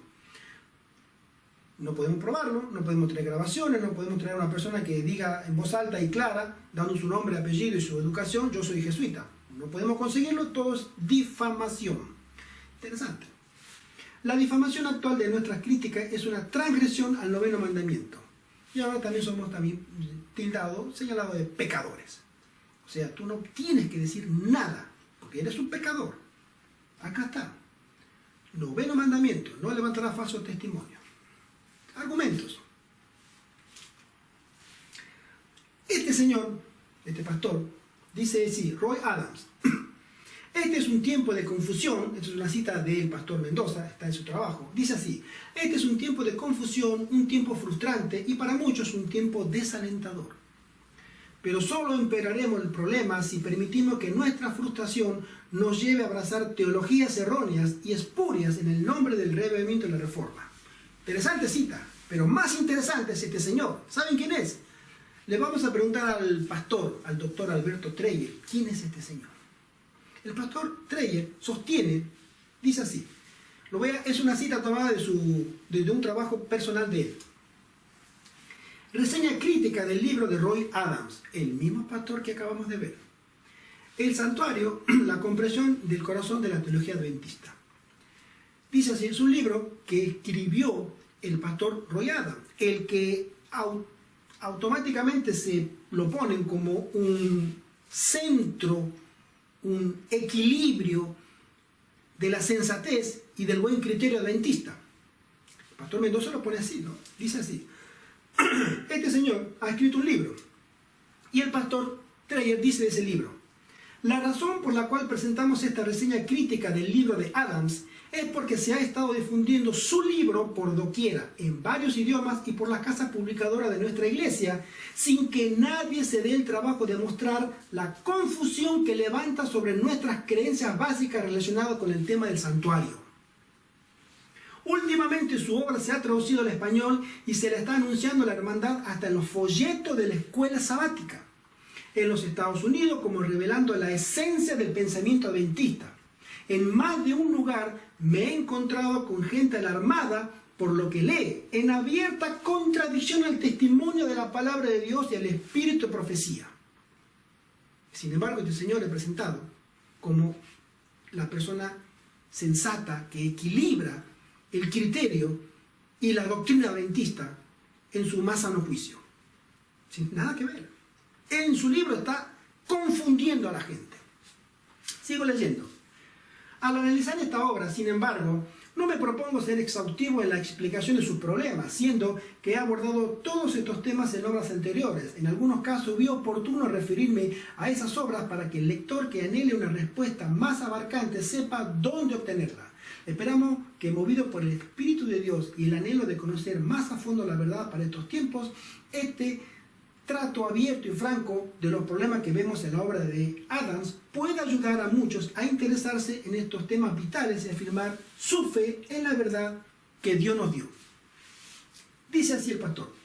El libro pretende ser una expansión de la tesis doctoral que el autor completó antes de la crisis sobre la doctrina del santuario en la iglesia adventista en la década del 80, cuando Demus Ford sostuvo que él no veía ningún santuario en el cielo. Sin embargo, no tiene en cuenta lo que los autores adventistas aportaron después de esa crisis, por lo que el autor sigue con los mismos problemas que encontró entonces y que no supo resolver. Su inseguridad con respecto a muchas cosas se ve a lo largo de todo el libro. Ya desde el comienzo procura cubrirse diciendo, yo no me veo como proveyendo en ningún sentido una formulación definitiva o aún reformulación de la posición adventista del santuario. Nadie debe esperar concordar conmigo en cada punto. Eso sería imposible e innecesario. El propio Roy Adam dice que él tampoco sabe lo que está escribiendo. Y sin embargo, a nosotros nos quieren hacer creer que este señor es un referente de la doctrina adventista y de mucha confianza. Interesante los argumentos que presenta el pastor Mendoza. Bien. Luego dice, y yo estoy muy de acuerdo, totalmente, dice, la iglesia debilitada y deficiente que necesita ser reprendida, amonestada y aconsejada, es el único objeto de esta tierra al cual Cristo concede su consideración suprema. Testimonio para los ministros, página 49. Y también sostiene la hermana White, puede parecer que la iglesia está por caer, pero no caerá. Mensaje selecto, tomo 2, 4, 3, 6.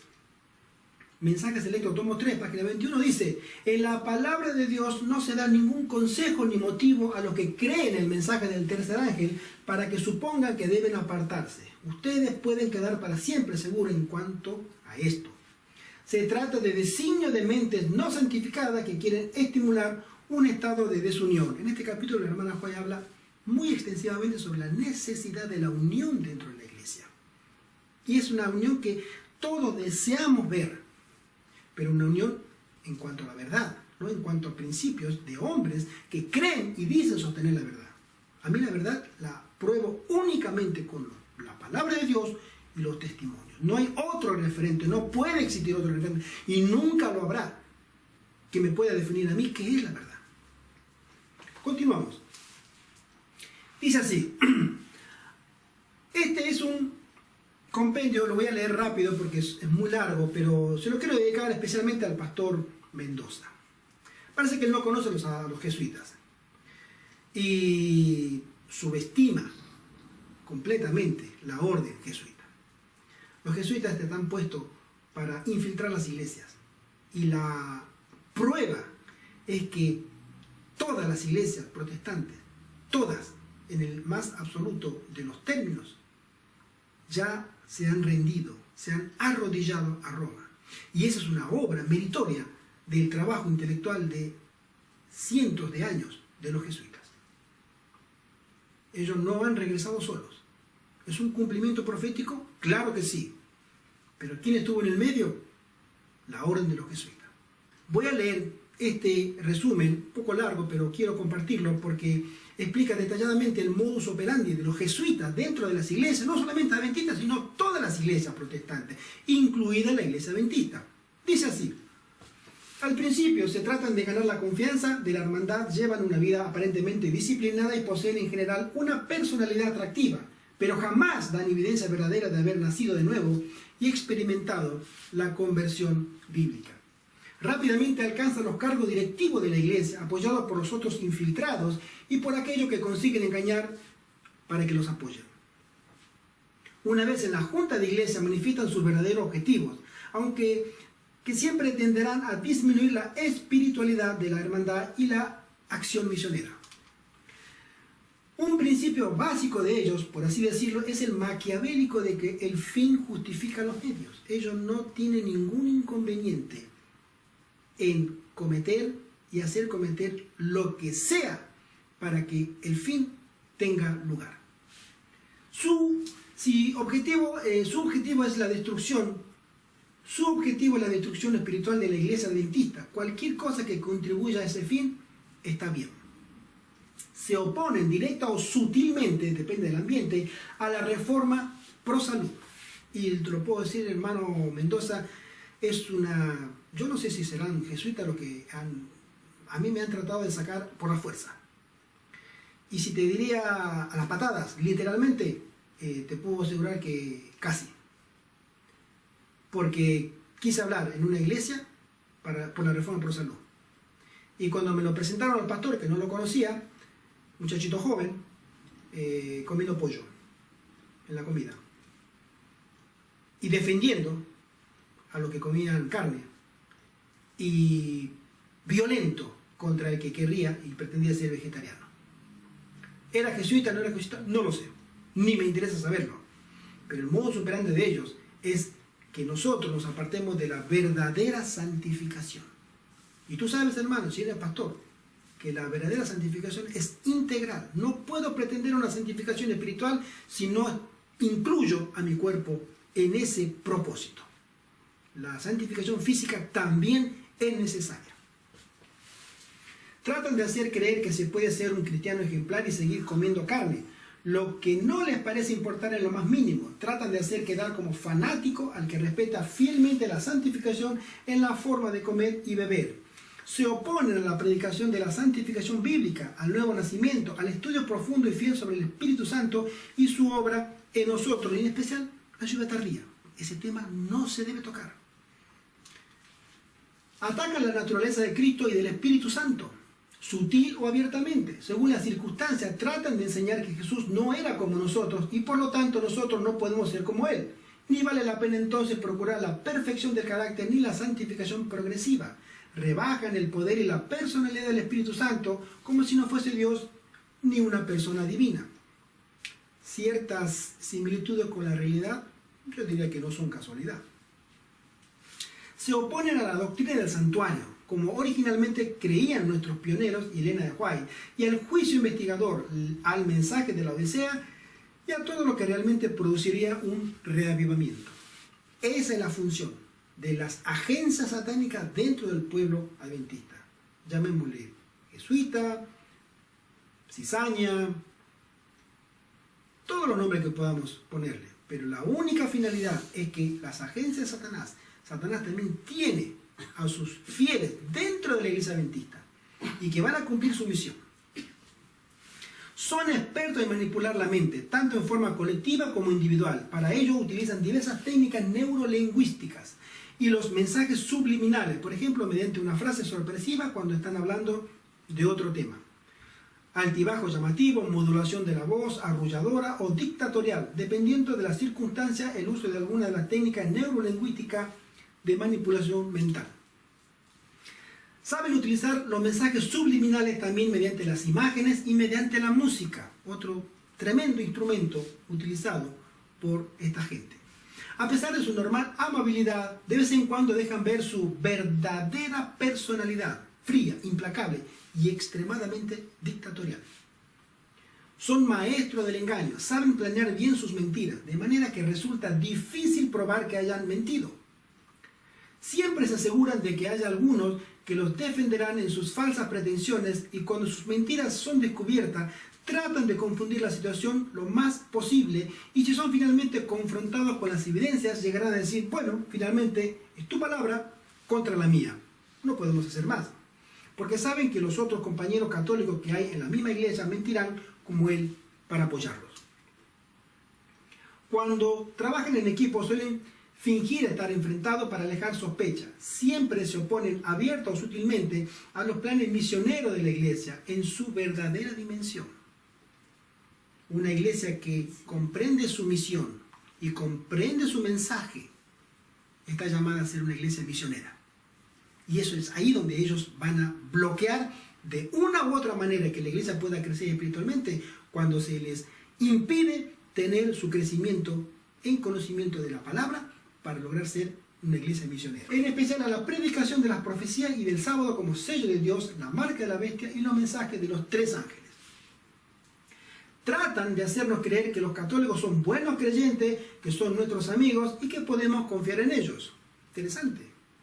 Para ello nos tratan de relacionar lo más posible con las instituciones católicas, realzan todo lo positivo que puedan de ellas y no mencionan nada sobre la perversidad manifestada históricamente contra los hijos de Dios con horribles crueldades, persecuciones y crímenes.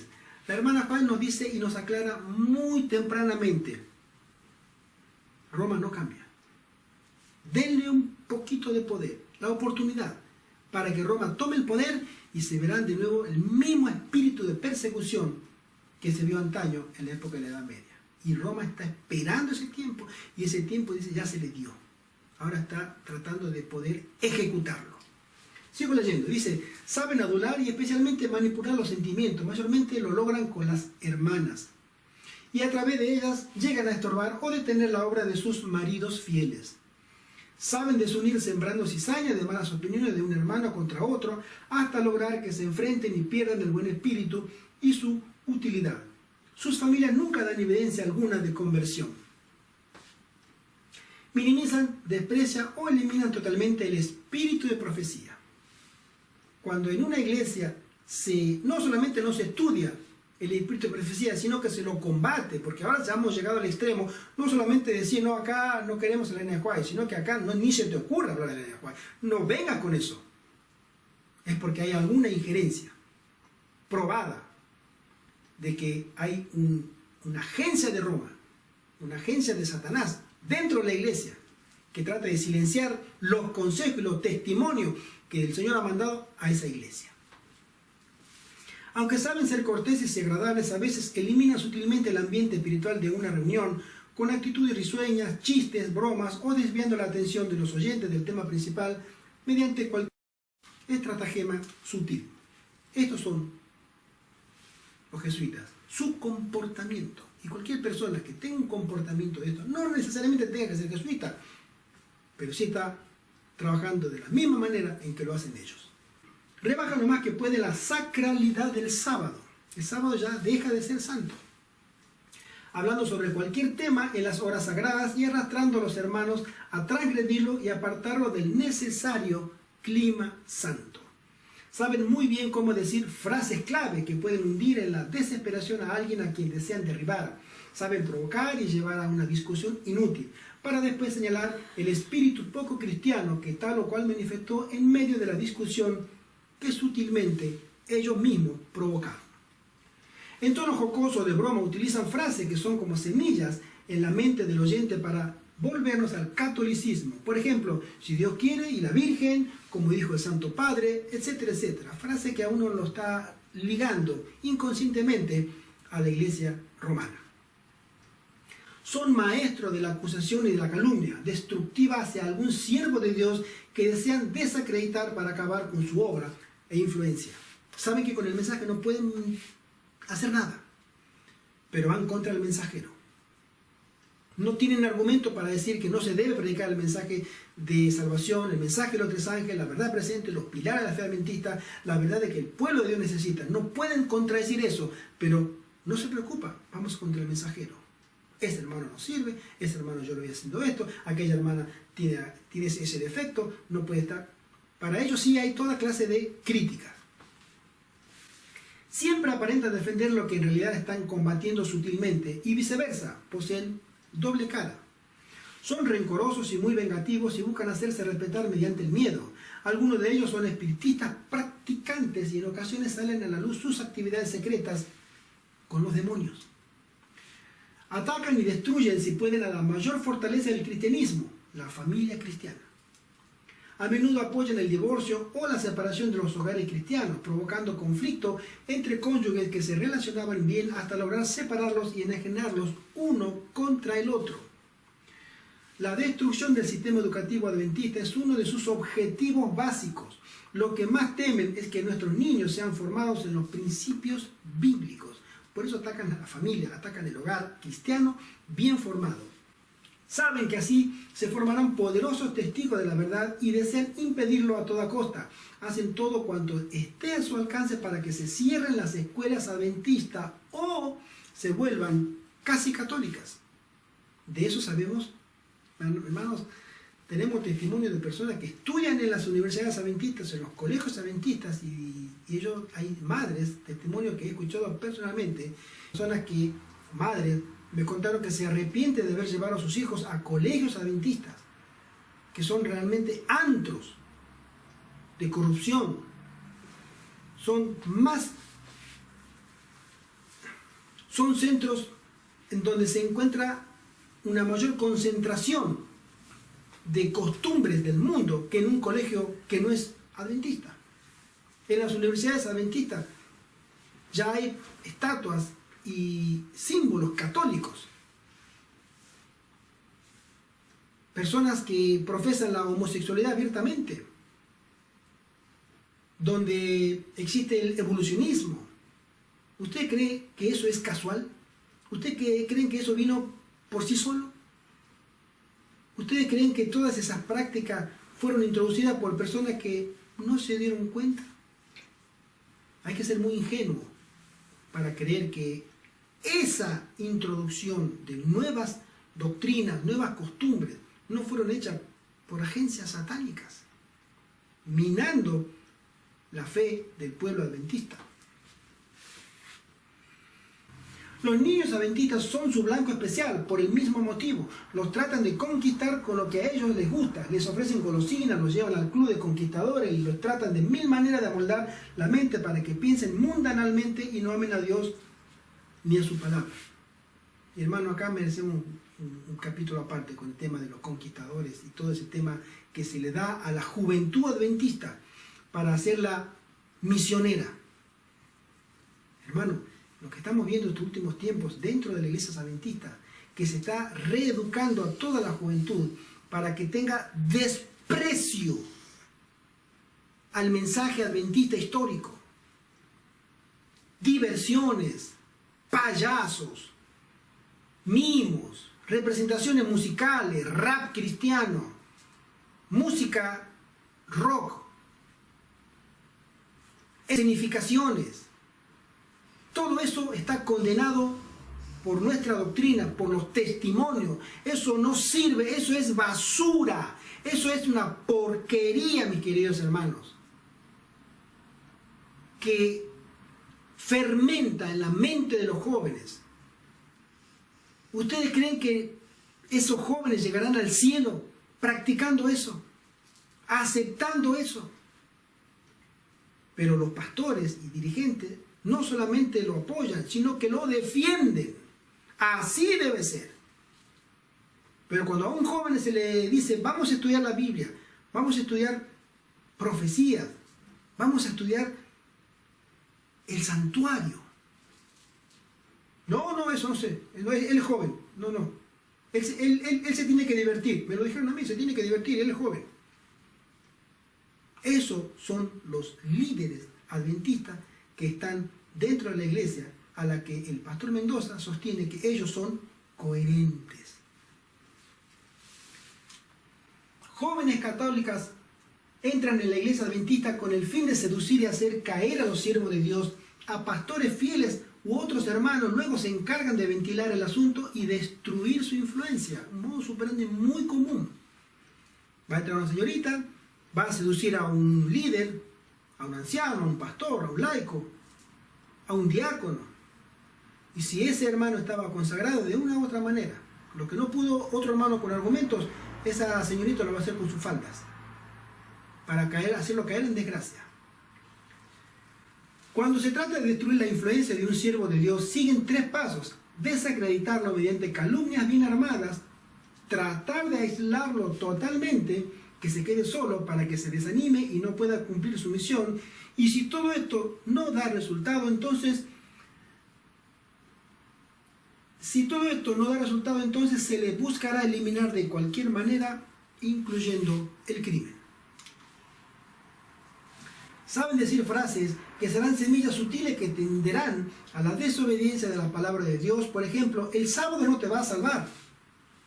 Hermano, hace poco estuve en una iglesia adventista y me decían, cuando había mencionado sobre la iglesia de la Odisea, y el mensaje que es para nosotros, no es para la iglesia de la Odisea histórica, que existió a comienzo hace 2000 años,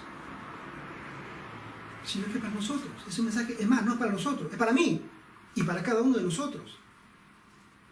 Y después de enumerar por qué esta iglesia necesita el consejo del testigo fiel, una hermana se levantó acalorada con los mismos argumentos. Hablamos de vestido, porque venían las mujeres que parecían que iban a una discoteca y provocativas, y no a la casa de Dios, ¿no? Entonces, entre otras, la irreverencia, la música rock dentro de la iglesia y los mensajes que se predican y cómo se combate otros mensajes que son realmente nuestra historia, nuestra misión, lo que debemos hacer. Y es que no te va a salvar ni el sábado, ni te va a salvar vestir bien, ni venir con la falda hasta los tobillos. Eso no salva a Cristo. Esos son argumentos, hermano. Estudiar mucho la Biblia te puede volver loco. A mí me dijo un pastor que si tú estudias, a mí me lo dijo directamente, si tú estudias mucho la NJ, no lo hagas porque te vas a volver loco. Los que predican profecías se vuelven monotemáticos y se olvidan de las otras partes de la Biblia. No hay que ser fanático con el asunto de la carne. No, hermano, no tenemos que ser fanáticos. Hay que tomarlo con calma. No hay que predicar temas que sean un tropiezo a los hermanos. Dejemos que los jóvenes se sientan a gusto en las iglesias haciendo tal o cual actividad, si no se irán al mundo a hacerlo. O lo hacen acá o lo hacen en el mundo, prefiero que lo hagan acá. Esos son los postulados. De eso se trata justamente, ser coherente, como el pastor lo estaba diciendo en un principio. Para ese pastor, esto es la coherencia. Y cuando uno trata de decir, no, eso no es coherente, no, tú eres un disidente y eres un fanático. Triste. Dice, no hay que adelantar la persecución predicando profecías que pueden ofender a otras iglesias. El mensaje de los 3 ángeles habla directamente, ha caído Babilonia y se ha hecho habitación de demonios y de toda clase de ave inmunda y aborrecible. Salgan de Babilonia. Pero acá dicen que no. Eso es coherencia, según este pastor. No tenemos que hablar mal de los católicos, no. Tenemos que hablar bien. Yo de los católicos hablo bien, porque tengo amigos católicos. Pero una cosa es no hablar de los católicos, otra cosa es denunciar a Babilonia, el sistema en sí mismo, corrupto. Si nos ponemos ahora a describir todo lo que el Papa Francisco sostiene y ha sostenido la Iglesia Católica, no terminamos más. Pero yo no tengo que hablar de eso. Eso es ser coherente. Cuando un infiltrado es líder y se descubren sus errores, recurren a frases como, si yo estuviese tan mal como dicen, ¿no podría Dios sacarme del cargo que ocupo? Eso también lo escuché. Si estoy tan equivocado, ¿por qué estoy ocupando este cargo? Porque Dios me lo dio.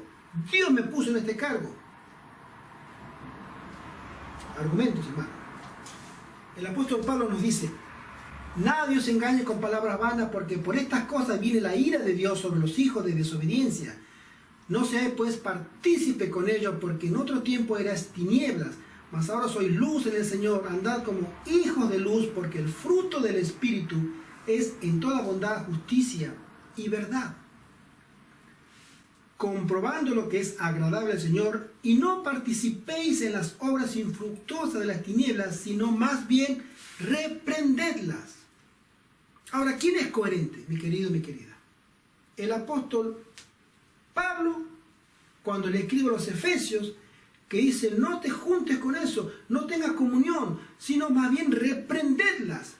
Ahora me dice todo lo contrario, no, es que no hay que hablar del mal de los católicos, no hay que ser fanático, no hay que adelantar las profecías, la persecución, todo vendrá por sí sola. ¿Quién es coherente según la palabra de Dios? La hermana White dice, la iglesia se encuentra en su estado laodicense, la presencia de Dios no está en su medio. ¿Qué cosa tan terrible es excluir a Cristo de su propia iglesia? Sin embargo, estos están tan ciegos, tan faltos de discernimiento espiritual, que no detectan que Cristo ya se apartó de su iglesia. Los predicadores deben presentar la segura palabra profética como fundamento de la fe de los adventistas del séptimo día. Deben estudiarse detenidamente las profecías de Daniel y del Apocalipsis. Y en relación con ellas, las palabras, he aquí el Cordero de Dios que quita el pecado del mundo. Cristo en medio de las profecías. Cristo el centro de las profecías. Esa debería ser nuestro gran estudio en todas las iglesias. Pero no, eso lo hacen solamente los disidentes, los fanáticos. La coherencia es otra cosa.